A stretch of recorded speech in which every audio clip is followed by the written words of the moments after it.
এই যে দেখতে পাচ্ছেন এইমাত্র পৌঁছালাম। আসসালামু আলাইকুম। আজ 3 নভেম্বর 2024। আমি এখন আছি পানামনগর সোনারগাঁয়ে, নারায়ণগঞ্জ জেলায় অবস্থিত। বেড়াতে আসছি, দেখতে পাচ্ছেন এই যে চারপাশ দেখা। এবার আমার দেখাস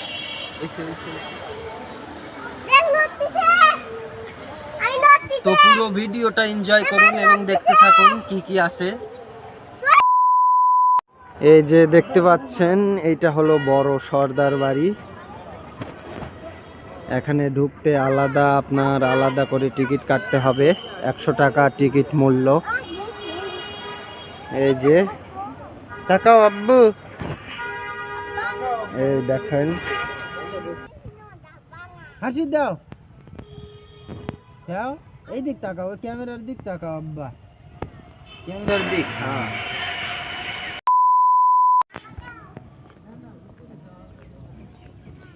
এই যে দেখতে পাচ্ছেন আমরা হাঁটছি এখন।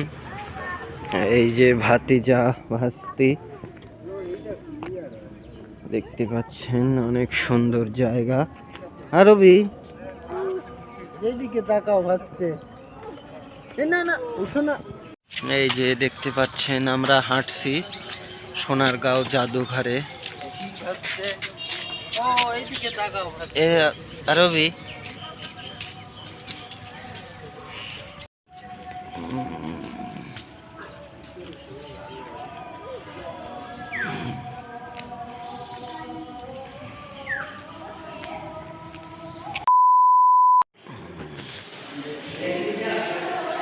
এই যে দেখতে পাচ্ছেন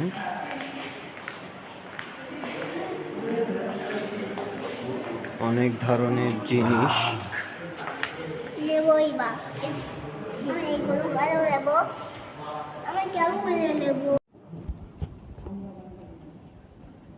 এখানে একটা বাংলাদেশের মানচিত্র আছে, দেখতে পাচ্ছেন। এখানে নৌকার অনেক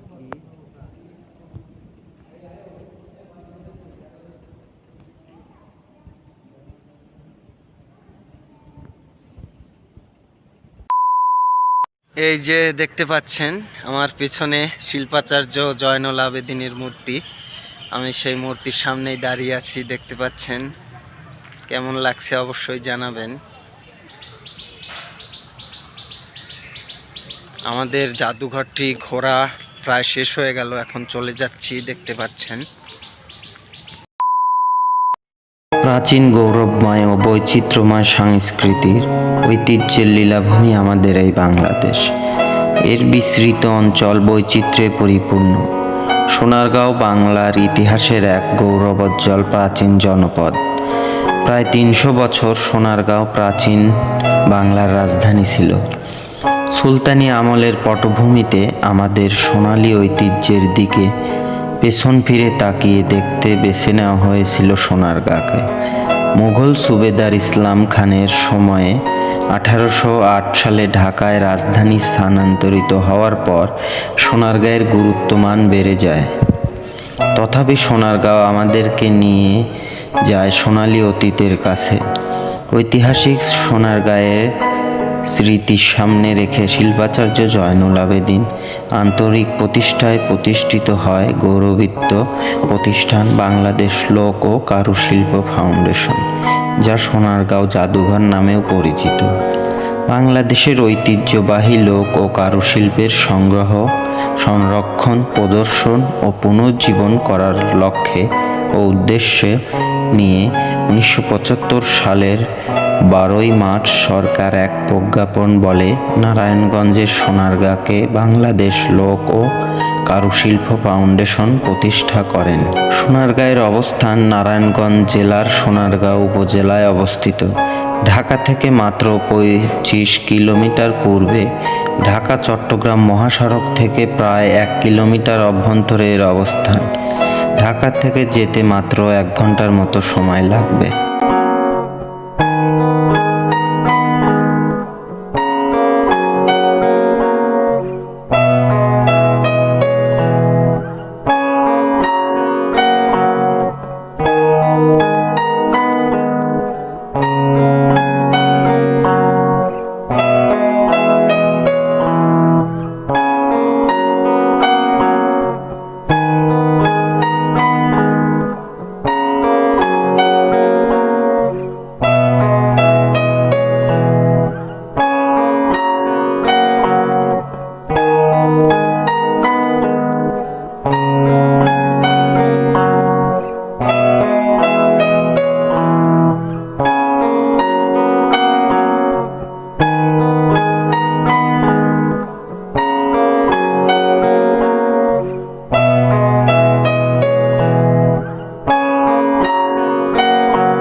দেখতে পাচ্ছেন আমি এখন পানাম নগরের ভেতর দিয়ে হাঁটছি।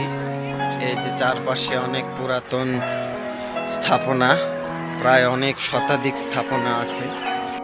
পানাম নগর ছিল বাংলাদেশের একটি প্রাচীন জনপদ, যার একটি অংশ নারায়ণগঞ্জ জেলার সোনারগাঁও উপজেলায় অবস্থিত। পানাম নগরের উৎপত্তি 1300 শতকে। একসময় একটি সমৃদ্ধশালী বাণিজ্যিক কেন্দ্র। সোনারগাঁও থেকে রাজধানী স্থানান্তরের পর 17 শতকে এটি হ্রাস পায়। 19 শতকে এই অঞ্চলটি একটি পুনরুজ্জীবনের অভিজ্ঞতা লাভ করে, যখন ধনী হিন্দু ব্যবসায়ীরা ব্রিটিশ ঔপনিবেশিক আমলে এটি পুনরুজ্জীবিত করে। সুতি কাপড়ের ব্যবসা কেন্দ্র হিসেবে এই বাণিজ্যিক গুরুত্ব পুনরুজ্জীবিত করে। ভারত বিভক্তি এবং 1964 সালের দাঙ্গার কারণে এটি পরিত্যক্ত হয়। পরবর্তীতে দখল সত্ত্বেও পানাম নগর শেষ পর্যন্ত মুক্ত হয় এবং 2000-এর দশকে একটি প্রত্নতাত্ত্বিক স্থান ঘোষণা করা হয়। আজ এটি একটি একক রাস্তার পাশে জরাজীর্ণ ভবনগুলির একটি সংগ্রহ হিসেবে দাঁড়িয়ে আছে। এর সমৃদ্ধ ঐতিহাসিক উত্তরাধিকার সংরক্ষণের লক্ষ্যে চলমান পুনরুদ্ধার চেষ্টা। পানাম শব্দটি পারস্যের উৎপত্তি বলে মনে করা হয়, আর অর্থ আশ্রয়। ঐতিহাসিক বিবরণ থেকে জানা যায় যে 1300 শতকের শেষ দিকে হিন্দু শাসনামলে পানাম এলাকাটি সোনারগাঁয়ের রাজধানী শহরের অংশ ছিল। 1500 শতকে ঈসা খান, যিনি 12 ভূঁইয়াদের নেতৃত্ব দেন, এই এলাকায় ভাটি অঞ্চল প্রতিষ্ঠা করেন। তিনি পানামকে রাজধানী হিসেবে মনোনীত করেন। তারপর সোনারগাঁও পানাম থেকে শাসিত হয়। প্রাচীন সোনারগাঁও বড় নগর, খাস নগর এবং পানাম নগর নিয়ে গঠিত তিনটি শহরের মধ্যে পানাম নগরকে সবচেয়ে আকর্ষণীয় বলে মনে করা হতো। মুঘল আমলে পানাম ব্রিজ, দালালপুর পানাম নগর ব্রিজ এবং একটি হাইওয়ে সহ বেশ কয়েকটি গুরুত্বপূর্ণ অবকাঠামোগত উপাদান তৈরি করা হয়েছিল, যা পানাম নগর এবং রাজধানীর মধ্যে সরাসরি সংযোগ স্থাপন করেছিল। 1700 শতকে রাজধানী ঢাকা স্থানান্তরিত হওয়ার পর সোনারগাঁয়ের বাণিজ্যিক গুরুত্ব কমে যাওয়ায় মুসলিম জনগণ ক্ষমতার নতুন আসনে স্থানান্তরিত হয়। 19 শতকে পানাম নগরের জনপদ পরিত্যক্ত অতিবৃদ্ধ অঞ্চলের একটি ছোট অংশের মধ্যে গড়ে উঠতে শুরু করে। এটি ব্রিটিশ ইস্ট ইন্ডিয়া কোম্পানি এবং ঔপনিবেশিক আমলের অধীনে সুতি কাপড়ের ব্যবসা, বিশেষ করে মসলিনের একটি কেন্দ্র হিসেবে সোনারগাঁয়ের প্রাধান্য বৃদ্ধির সাথে মিলে যায়। এই সময়কালে ধনী হিন্দু বণিকেরা তালুকদার এই এলাকায় বসতি স্থাপন করে। ঔপনিবেশিক স্থাপত্যের বৈশিষ্ট্য বহনকারী প্রাচীন পরিত্যক্ত ভবনগুলি সংস্কার করে 1900 শতকে সোনারগাঁয়ে জিআই ইনস্টিটিউশন পানাম শিক্ষা প্রদানের জন্য প্রতিষ্ঠিত হয়।